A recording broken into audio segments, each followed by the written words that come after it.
Hello there. You will doubtless be aware that the lectionary used by the Church for Mass changes from Advent Sunday this year, 2024. Various publications are now available to pre-order from the Catholic Truth Society, and the texts of the responsorial psalms have now been made available to composers.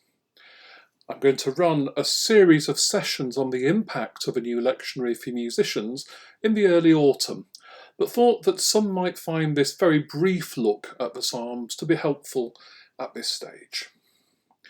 As I film, the next Sunday is Corpus Christi in Year B, and I thought it might be helpful to compare and contrast the responsorial psalm text currently in use with that from the new lectionary, by way of making some general points of information about the new version.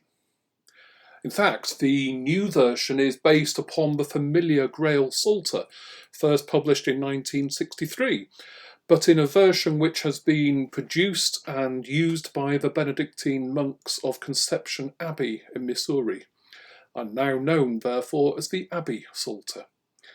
There is much that is familiar, and several of the current responses and verses remain unchanged. There are, though, changes, sometimes very small, in some of the response texts and in some of the verses, including the number of lines in some verses. Let's look at the current and new versions of the psalm for Corpus Christi in Year B. The first thing to note is the numbering of the psalms. Instead of a Greek pattern of numbering currently in use, this Sunday's psalm being taken from Psalm 115, brackets 116, the new lectionary uses the Hebrew numbering, such that this Sunday's psalm will become Psalm 116, brackets 115. That means, for example, that the Lord is my shepherd will be known as Psalm 23, and the penitential psalm Miserere mei Deus, have mercy on me, O God, will be known as Psalm 51. The response for the two versions of Psalm 116 under consideration is very similar.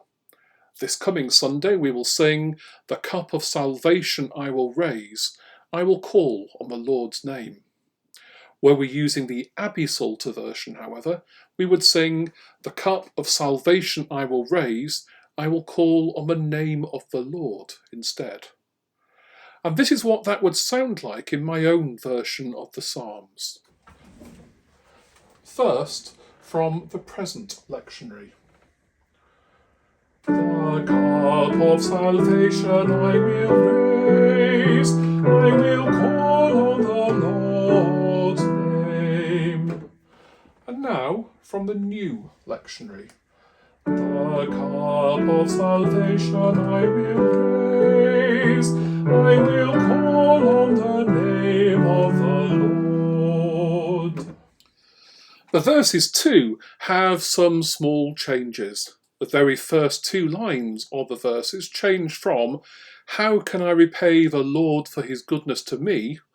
to "How can I repay the Lord for all his goodness to me?" I will call on the Lord's name now becomes, again, I will call on the name of the Lord, consistent with the response. Your servant, Lord, your servant am I, becomes your servant am I, the son of your handmaid.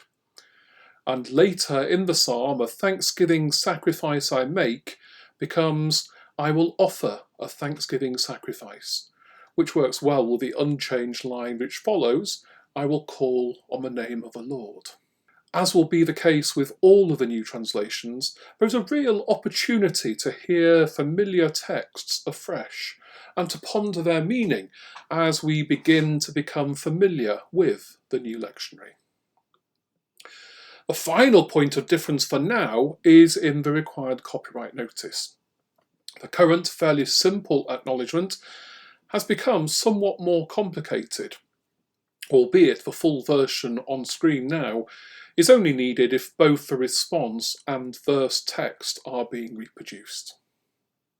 Incidentally, you may have noticed that this video began with a short extract from what will be Psalm 104 in the new lectionary, the first psalm from the Easter Vigil, which is also, of course, the final psalm of Eastertide, being sung during Mass for Pentecost. The response is identical in the current lectionary and the new lectionary, but there are some significant changes in the text of the verses. Well, we're drawing towards a close now in what is designed to be a very brief introduction. What may well be of interest is that in the information from the liturgy office which accompanies the new psalm texts, it states that although the new lectionary must be used from Advent Sunday 2024, there is a 3-year transition period for responsorial psalms, presumably to allow time for composers to write new settings and for these to be published.